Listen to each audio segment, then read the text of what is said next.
Welcome to the Mind is Psychic, where we talk music, addiction, comedy, culture.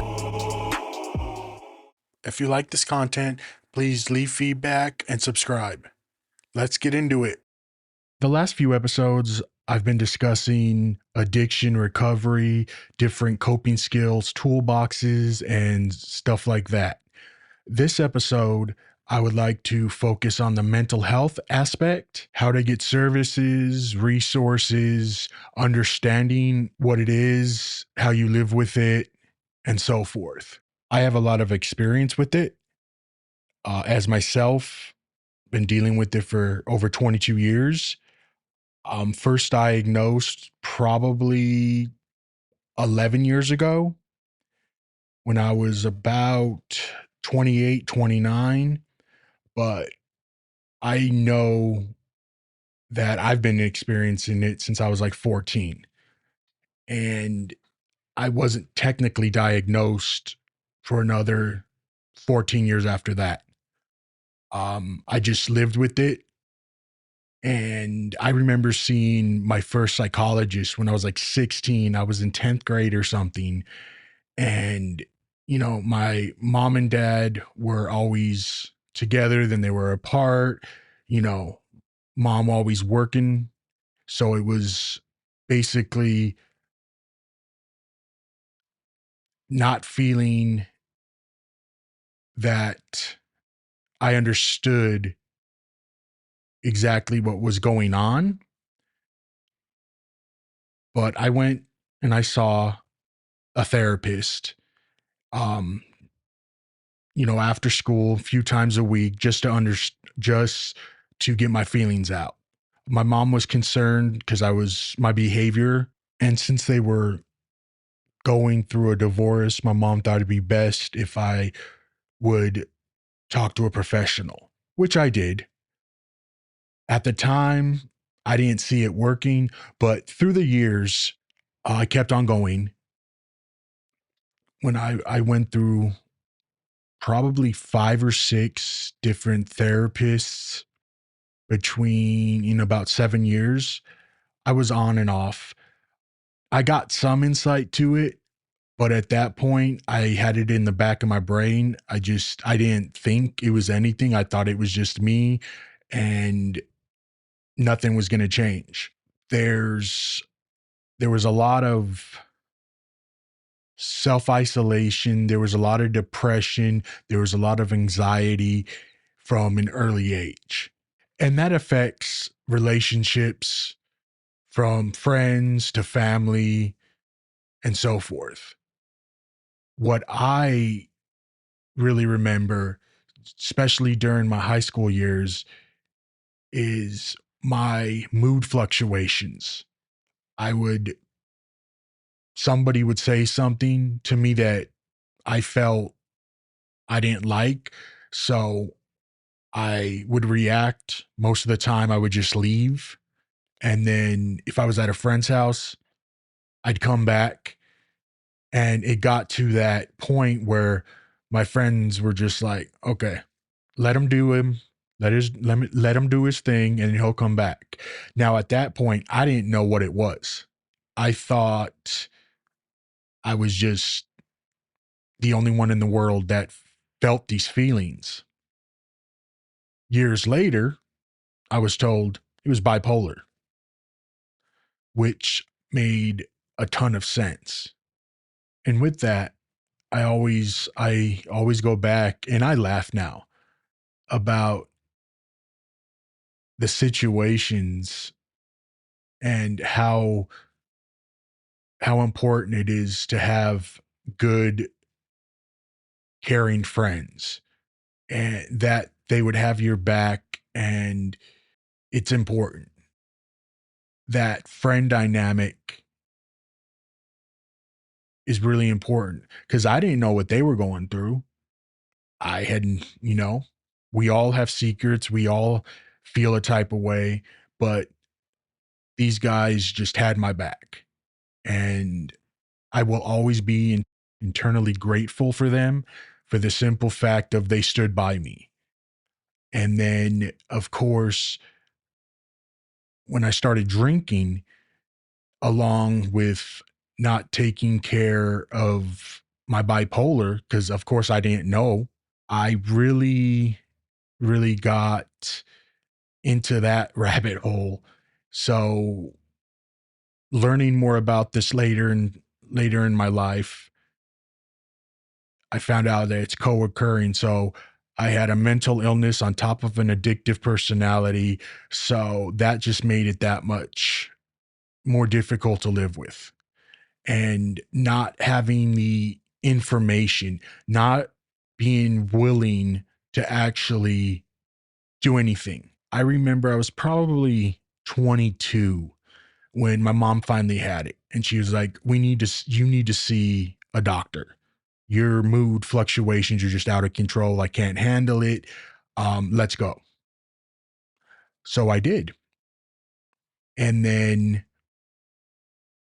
after a lot of arguments, I don't need this. I don't need this. I'll get better with the drinking and all of that. So, I finally went. They asked me a few questions and they threw me on some meds.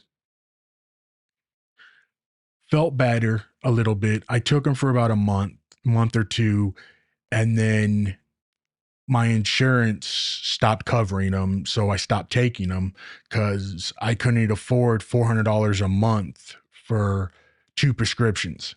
And during this whole time, I'm drinking heavily still, not caring. So that's what leaded me up to today. And even though my family cared, my friends cared, I'm going to say this to me, to my death, that you can tell me until I'm blue in the face.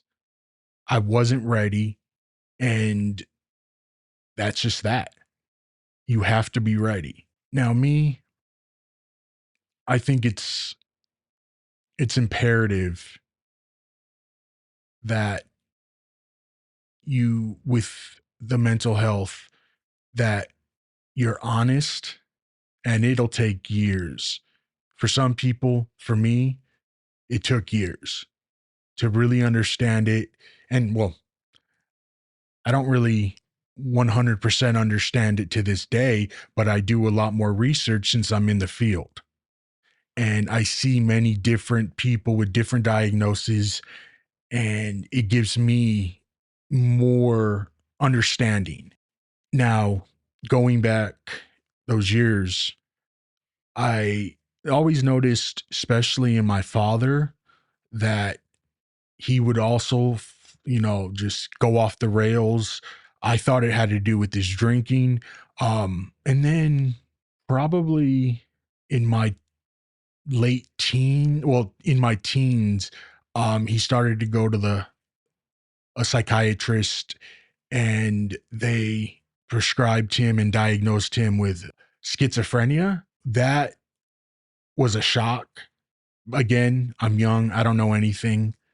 Looking back at it now, I would was it schizoaffective? I'm not really sure because, of course, I'm not a doctor.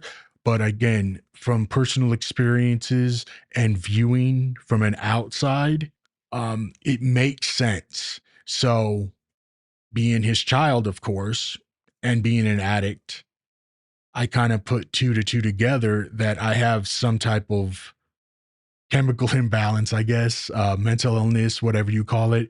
I'm not making fun of it when you hear me laugh. It's just when I think about it, it's kind of like, oh, that makes sense. It's like a light bulb goes off and you now understand. The most important thing to me is being true to yourself. There's a lot of important things, of course, but being true to yourself, being honest, and getting the help and being open about it. Don't lie if you go to your doctor. Do not lie. Just be honest. They're there to help you. I can tell you for years when they would ask me, I'd go to a doctor and they'd ask me some uncomfortable questions. I would lie to them because I was scared. I honestly thought they were going to put me into a mental institution. I really honestly thought that for years. So I would lie, and it never. So, of course, without them having like a baseline understanding, they would put me on meds. They may not work for me as well because, you know, I'm not being truthful, and that'll hinder me. So once you get truthful and you get over that hump of paranoia that they're going to throw you into they're going to lock you up into a mental institution, the first thing that goes on my head is, oh my God, one flew over this cuckoo's nest. That's what I always thought. Years later, yeah, they're not going to do that. That's a last resort. So, going through this year after year, seeing different people, being in the field, it gives me great hope that if you're honest and you take the help, you can live with it. You can live with it, and you can do well. But you have to understand that it's a work in progress, and you have to be truthful. Now, there's a lot of resources out there, um, such as NAMI. That's where I went through to get my peer-to-peer cert. They have a lot of helpful people and a lot of documentation and resources, and I find that that's a help. A lot of agencies, mental health agencies, have those resources that'll set you up to get an evaluation. There's just a lot of different routes you can go. Not saying medication is for everybody because it's not, but for me, I think it works. I will respect anybody's opinion. I think it's important to understand, but just taking care of it. I also find asking questions about like my behavior to my friends or my family, like, hey, when I was in this point, what did you think? So I can have like a reference, even though they're not a medical professional, I could still get their opinion. And it, in my head, it processes a different way. I'm like, okay, I can see on that side, because I never just want to believe what I what I'm going through at that point. I always like to get a second, third opinion because it helps me understand. And that goes along with like everyday situations. Every day that you go through something, but knowing that there are people out there to help. There are people out there to help and that care. And I know when you're down in the gutter, it may feel that there isn't anyone. And I felt that for years. I felt I was in the struggle every single day and I was scared. And it's all right to feel scared. It is all right to feel scared. Even though you have people around you, you have a supportive support system, it's still nothing can take you out of that mindset. And depending on the severity of the mental illness, which I'm not going to go really too far into that because I don't